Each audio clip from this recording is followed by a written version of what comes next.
Muy bien, mis amados hermanos, estamos abriendo la palabra del Señor en Lucas capítulo 4, versículo 1. Y vamos a ver en esta mañana la tentación del Señor. Aquí vemos como Lucas nos dice que el Señor, en el capítulo 3, versículo 21, nos dijo que Él había sido bautizado. Mientras Él fue bautizado, Él oraba y el cielo se abrió, el Espíritu Santo descendió sobre Él en forma corporal, como una paloma, y vino una voz del cielo diciendo: tú eres mi hijo amado, en ti me he complacido. Pues aquí vemos en el capítulo 4, versículo 1, lo que sigue es, apenas ocurrió esto de su bautismo. Dice que Jesús, lleno del Espíritu Santo, volvió de los Jordán, eso es donde había sido bautizado. ¿Se da cuenta? Y fue llevado por el Espíritu en el desierto. Varias cosas ahí, dice que fue llevado, la idea es que fue liderado. Égeto, dice el griego, que es un indicativo medio pasivo. Y por cierto, eso significa que Dios lo llevó. No es que Jesús fue a buscar al diablo, a pelear con él, ¿se da cuenta? Hay algunos así que dicen hoy día que van a ir a pelear con el diablo, ¿no? No, aquí es que el Espíritu te llevó, ¿se da cuenta? Es Dios. ¿Quién está en control, por cierto? Dios. ¿Y este control? Dios. Es el Espíritu el que lleva a Jesús al desierto. Por cierto, el desierto en la literatura romana, en la literatura judía, rabínica, era un lugar donde espantaban a los demonios. Ya se sabe que este es un lugar de confrontación. ¿Ya sabe? Pues aquí vemos que el Espíritu lo va liderando a Jesús, porque Dios está en control. Esta es la providencia divina, el plan de Dios, y lo lleva al desierto. Y dice que fue tentado por 40 días, dice, por 40 días siendo tentado. Hay un presente participio medio pasivo que significa de manera continua. O sea que estas tres tentaciones que nosotros hemos visto en los evangelios no son, mis amados hermanos, escúchenme esto, no son las únicas tentaciones. El griego nos deja saber de que había habido más tentaciones en medio del desierto. ¿Se puede imaginar? Por eso dice que era tentado, siendo tentado. El griego, ya te dije, que era un presente participio medio pasivo. Y es tentado por el acusador. Y no comió nada durante esos días pasados, los cuales tuvo hambre. Por cierto, se nos habla de 40 días. ¿Cuántos días son? 40. Por eso es que este pasaje es importante para la cuaresma. Ya les dije yo que la cuaresma, a diferencia de lo que piensan algunos, ¿no? Algunos dicen, bueno, la cuaresma es irrelevante, ¿no? Pues la iglesia primitiva celebraba la cuaresma del siglo II. Eran 40 días que se caminaba con el Señor hasta la resurrección de Cristo, que eran dedicados para la oración, para la vida devocional y para la santificación del creyente. ¿Se da cuenta? Algunos hicieron mal en pensar de que la cuaresma podía añadir algo de mérito a la salvación. ¿Se da cuenta? Y nosotros decimos absolutamente no, porque dice la palabra de Dios que por Jesucristo todos nuestros pecados han sido perdonados. Nosotros no necesitamos añadir nada a la obra de Cristo. Ya Cristo lo hizo todo, su sacrificio fue suficiente, es suficiente. Dígalo conmigo, es suficiente. ¿Usted cree eso, verdad? ¿El sacrificio de Cristo es suficiente? ¿Usted tiene que añadir algún mérito? No. Pero sí Pedro nos dice que a nuestra fe tenemos que añadir virtud, y a la virtud conocimiento. ¿Se da cuenta? O sea que hay cosas que nosotros hacemos en nuestra vida cristiana para nuestra santificación. Así que este pasaje nos parece muy apropiado, porque habla de que el Señor ayunó por 40 días. De ahí está la idea de ayunar en la cuaresma. Que, por cierto, cuaresma significa cuadragésima, significa 40. Son 40 días hasta la resurrección de Cristo. Y nos ayuda a pensar en la obra de Jesucristo. No es en nuestro mérito, es en el mérito de Cristo en el que pensamos. Y porque Él nos amó, nosotros le amamos, porque Él nos pagó por nuestros pecados y nosotros le servimos y nos disciplinamos para ser más semejantes a Él. ¿Se da cuenta? Y buscamos de Él. ¿Está mal hacer vida devocional, orar, ya les dije esta mañana? No, absolutamente no. Esa es la vida del cristiano, así debe ser la vida del cristiano, con cuaresma o sin cuaresma. Sáqueme cuaresma y todavía yo voy a hacer devocional. Sáqueme la cuaresma, o Adviento, o Navidad y todo lo demás, y todavía yo voy a adorar al Señor Jesucristo, el cual me amó, se entregó por mí, pagó por todos mis pecados. La vida se la debo, ¿me entienden? No puedo hacer nada más. Dice, y por todos murió. Para los que viven, ya no viven para sí, sino para aquel que murió y resucitó para ellos. ¿Se da cuenta? Por ellos. 2 Corintios 5:15. Cuando me muera, por favor, este mensaje, este versículo es mi favorito. Vaya a leerlo, por favor. Márquenlo. Y hágalo su favorito también. ¿Cuál? 2 Corintios 5:15.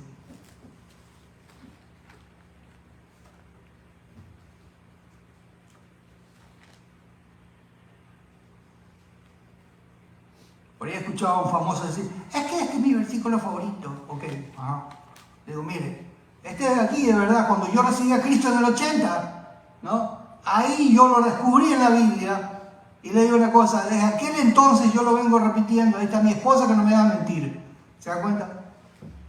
Pero de 1980 o de la época que yo recibí a Cristo, 1986, por ahí. Escúchenme, yo vengo repitiendo este versículo, como lo aprendí de memoria, lo descubrí solito, cuando yo no sabía nada de la Biblia, lo vi, y desde ese entonces lo he marcado, y quiero que usted se marque ese versículo también en su mente. ¿Y qué dice este versículo? Y por todos murió. Y por todos murió, para que los que viven, esos son los que han creído en Jesucristo, los que han recibido el perdón de los pecados, los que creen y tienen vida eterna. Dice, y por todos murió, para que los que viven ya no vivan para sí, ya no vivan para su egoísmo, ya no vivan para sus intereses, sino, dice aquí, para aquel que murió y resucitó por ellos. Amén. ¿Sabe una cosa? ¿Sabe cómo yo vivo desde aquel entonces que yo recibí para Cristo? Con mis altas y bajas, porque soy imperfecto como todos. ¿Se dan cuenta? Por eso decimos una cosa. Así vivo yo. Y así debe vivir usted. Para aquel que murió y resucitó por ellos. Amén. Con cuaresma y sin cuaresma. ¿Se da cuenta? Con Adviento y sin Adviento. Usted tiene que vivir para aquel que murió y resucitó por ellos. ¿Cuántos días? Todos los días. ¿En cuántos momentos? En todo momento. ¿Se da cuenta? Porque no le puedo pagar al Señor lo que me dio. ¿Se da cuenta? Y no es que le voy a pagar tampoco. Todo lo he recibido por gracia. ¿Se da cuenta? Pero quiero conocerlo más, aquel que murió, como dice Pablo, en el poder de su resurrección. Quiero conocerle más y quiero caminar más cerca de él. Amén. Así que estos 40 días son eso, son sencillamente un tiempo para ayunar, para orar, para hacer devocional. Lea su Biblia para ser más como Cristo. ¿Sabe? 40 días se menciona en la Biblia para Moisés. Moisés subió al monte Sinaí y estaba ahí 40 días. Y también pues vemos lo mismo con Elías. Y luego Jonás también. Se menciona 40 días. Pero aquí el énfasis de Jesucristo. Jesucristo está 40 días en el desierto orando con el Padre. Él es nuestro ejemplo, por cierto. Dice el libro de Pedro que Él nos ha dado sus pisadas para que sigamos su ejemplo. Dice así, ¿no? Primera de Juan, otro apóstol, dice así, escúchenme. El que dice que permanece en Él debe andar como ¿quién? Como Él anduvo. Así que aquí hay un ejemplo. Cristo es nuestro ejemplo. No es solamente algo moral, ¿no? Esto habla de santificación. Es nuestro ejemplo de santificación. De vencer al enemigo, porque eso es lo que va a pasar aquí. Vea lo que dice el versículo 3. Entonces el diablo le dijo, siendo que él es hijo de Dios, así dice el griego, siendo, es la preposición griega. Siendo que él es el hijo de Dios, dile esta piedra que se convierte en pan. Pues note aquí la primera tentación. El diablo, que ha venido tentándolo por muchas ocasiones. Ahora le va a decir una tentación interesante, y comienza con una tentación que apela a lo más bajo y habla acerca del placer. Díganlo conmigo, placer. Este cuerpo físico busca cosas que lo complazcan, ¿se da cuenta? Entonces en este momento que él está con hambre, ¿se da cuenta? ¿Qué es lo que podía llenarlo y darle un poco de placer? Pan, ¿se da cuenta? Pan. Y por eso le dice, mira, dile, tú tienes hambre, ¿verdad? Dile entonces ahora a estas piedras que se conviertan en pan. ¿Se da cuenta? Pues Jesús no cae en la trampa. ¿Se da cuenta? No cae en la trampa del placer. Y por cierto, esos placeres pueden ser comida, bebida, sexo, deseo del cuerpo, es un deseo físico, ¿no? Del cuerpo. Pero Jesús no cae en la trampa del enemigo, ¿se da cuenta? Sino que le contesta con la palabra de Dios y le dice así, en el versículo 4, le respondió, escrito está, no solo de pan vivirá el hombre, sino de toda palabra que sale de la boca de Dios, lo que decía Deuteronomio 8:3, ¿se dan cuenta? Entonces, ahí está diciéndole, mira, no solamente vivo de pan, no solamente es que me voy a complacer a mí, ¿qué significa eso? No. Estoy enfocándome en el Señor y estoy confiando en su provisión. Por cierto, eso es lo que el enemigo le dice, desconfía de su provisión. Ese es un punto. Desconfía de su provisión, le está diciendo. No, si Dios ha provisto esto para mí. Lo que ha provisto es el desierto. Lo que ha provisto es que yo esté aquí orando, ¿no? Y voy a confiar en su provisión porque Dios me la da. ¿Se dan cuenta? Por cierto, Israel falló en confiar de Dios, ¿no? Cristo confía en la providencia divina. Mira lo que dice Deuteronomio 8:3. Deuteronomio 8:3. Dice, Él te humilló y te dejó tener hambre y te alimentó con el maná que tú no conocías ni tus padres habían conocido para hacerte entender que el hombre no solo vive de pan, sino que vive de todo lo que procede de la boca del Señor. Voy a regresar a Mateo 4. A Lucas 4. Pero entonces después dice que el diablo, el versículo 5, Lucas 4:5, dice que el diablo lo llevó a una altura porque no lo pudo vencer con esta tentación del placer, ¿se da cuenta? Ahora viene otra tentación, le dice aquí, el diablo lo llevó a una altura, eso es un monte, Oros Ixelon, dice el griego, y le mostró todos los reinos del mundo en un instante. Le digo, todo este dominio y su gloria te daré. Le digo el diablo, pues a mí me ha sido entregado y a quien quiero se la doy. Pues aquí tenemos una tentación poderosísima, ¿sabe cuál es? El poder, ¿se dan cuenta? Le muestra el poder y la posesión. Le muestra las riquezas del mundo. Y realmente lo que le está diciendo, mira, sabemos que Dios te ha prometido que tú vas a tener dominio y gloria de un reino. ¿Se acuerda cómo decía el libro de Daniel? Pero tú no tienes que ir a la cruz, le está diciendo. Si tú te postras en este momento, yo te lo doy todo el poder. ¿Se dan cuenta? ¿Sabe que algunos se enceguecen por el poder? La tentación del poder, la posesión, la plata. Y por eso venden a nuestros pueblos, ¿se dan cuenta? Y por eso nos venden a nosotros, ¿se dan cuenta? Y por eso hay falsos profetas y falsos apóstoles, por el poder, la posición y la plata.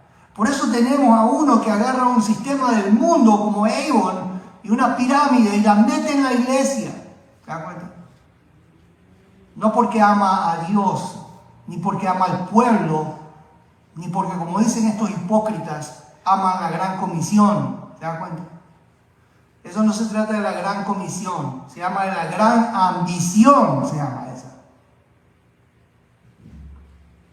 Lo único que buscan es poder y plata. Eso es todo. No me hablan de crecimiento, lo que buscan es poder y plata. Eso es lo que buscan. ¿Se dan cuenta? Si no buscaran eso, prediquen la palabra del Señor como está. ¿Se dan cuenta? Y dejen que Dios añada los frutos y las obras de las personas cuantas Él quiera. ¿Se dan cuenta? Pero aquel que traiciona la palabra de Dios sencillamente se vuelca por la ambición. Se vuelca por la ambición, lo que busca es poder y plata. Ha caído en una tentación del enemigo. Es la misma tentación que le hizo al Señor. ¿Se dan cuenta? Y le dice al Señor, mira, si tú te postras, ahí está, ¿no? Si tú te postras y me adoras, yo te doy poder y te doy plata. ¿Se dan cuenta? Es la misma tentación. Pero después hay otra tentación más, y dice que el diablo le llevó a Jerusalén, lo puso sobre el pináculo, versículo 9 del templo, le dijo, si eres hijo de Dios, lánzate abajo de aquí. Pues escrito está, sus ángeles te encomendarán para que te guarden, en las manos te llevarán para que tu pie no tropiece en piedra. Está torciendo la palabra de Dios.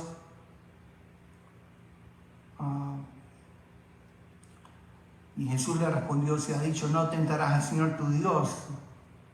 Le responde con el libro de Deuteronomio capítulo 6, versículo 16, Lo tinazo Adonai Elohechem, dice el hebreo, que significa no pondrás a prueba al Señor. ¿Se dan cuenta? Por cierto, aquí hay algo importante, ¿no?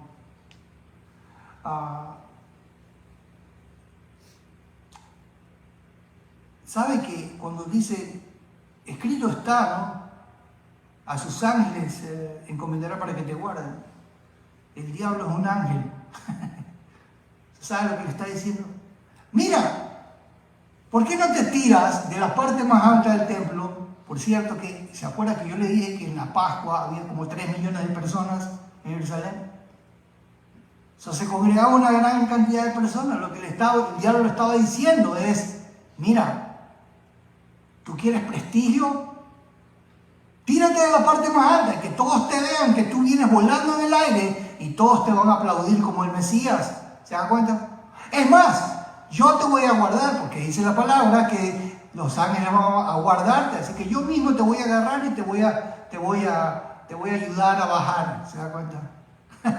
¿Usted cree que el diablo quería ayudarlo a bajar en medio de la multitud? No, lo que lo quería es matar. ¿Se da cuenta?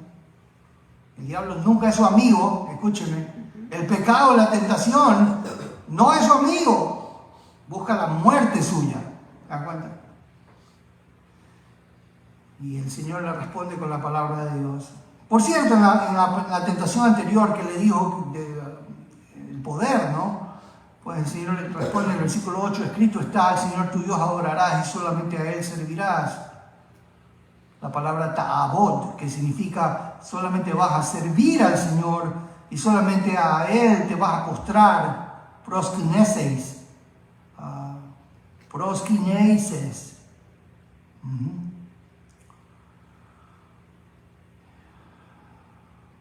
Pues y a Él solamente vas a servir. Pero aquí responde, eso es Deuteronomio 6:13. Pero aquí responde el Señor, Deuteronomio 6:16. Le dice que no probarás al Señor tu Dios. Hermanos, ¿con qué está respondiendo el Señor cada vez que el diablo viene a buscarlo? Con la palabra de Dios. Dígalo, ¿con qué? Con la palabra de Dios. ¿Con qué le responde? Con la palabra de Dios. Eso para vencer al diablo cuando lo va a venir a buscar en estos 40 días, acuérdense lo que le estoy diciendo, porque este es un tiempo de prueba. Respóndale con la palabra de Dios. Amén. Espérelo con la palabra de Dios. Por eso que usted tiene que ganarle todos los días en la mañana y métase en la palabra y métase un versículo en la Biblia. Para que cuando venga usted le diga, espérate, pero Dios dice en su palabra. ¿Se da cuenta? Y aquí tenemos pues 3 tentaciones, hermanos. La primera habla de pan, ¿no? Y eso hablaba de placer. La segunda habla de poder, ¿no? Esos son los reinos de este mundo que le ofrece. Pero la tercera tentación, el pináculo del templo, habla de prestigio. ¿Se da cuenta? Hermanos, ¿cómo vamos a vencer al enemigo? Por medio de la palabra de Dios. Quiero decirle algo, ¿no? Todas estas 3 tentaciones nos hacen ver que Jesús puso a Dios como centro.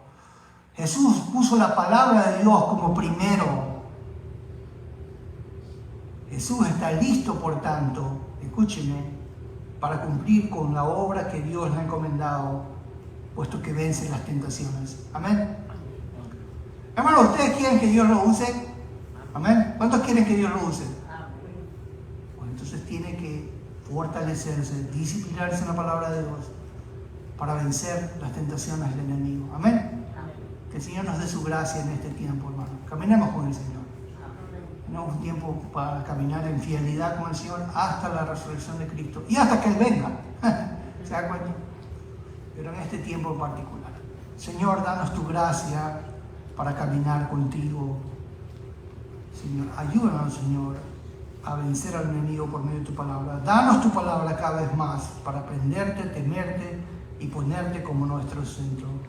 Es nuestro deseo que tú nos ayudes a vencer al diablo, sus pompas, sus obras, sus tentaciones. En el nombre de Cristo oramos. Amén.